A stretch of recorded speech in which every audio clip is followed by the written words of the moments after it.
Tentara Rusia merekam penampakan parit yang dijadikan benteng pasukan Ukraina di Marinka.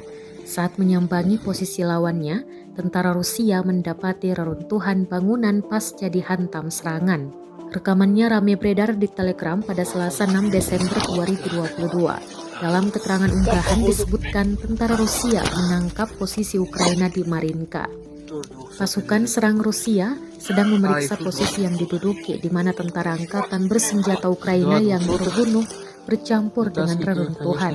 Seorang penasihat Menteri Dalam Negeri Ukraina telah secara terbuka mengumumkan bahwa Rusia sedang mempersiapkan gelombang kedua mobilisasi di negara itu.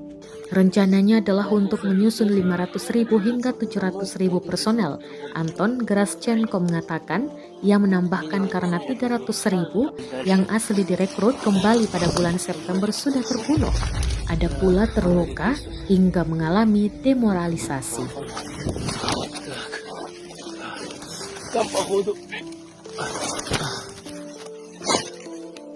Тоже 200 лежит какой-то. А, их тут 2 200.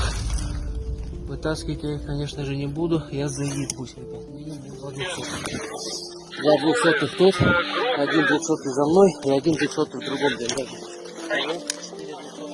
Minimum 4 200. Rusia melaporkan secara total 339 pesawat Ukraina, 180 helikopter, 2.628 kendaraan udara tak berawak, 391 sistem rudal anti pesawat dieliminir sejak awal operasi khusus. Dari kubu Kiev, Kementerian Pertahanan Ukraina melaporkan 540 tentara Rusia dieliminir dalam 24 jam terakhir. Total 91.690 prajurit Rusia meninggal sejak awal konflik hingga hari ke-286.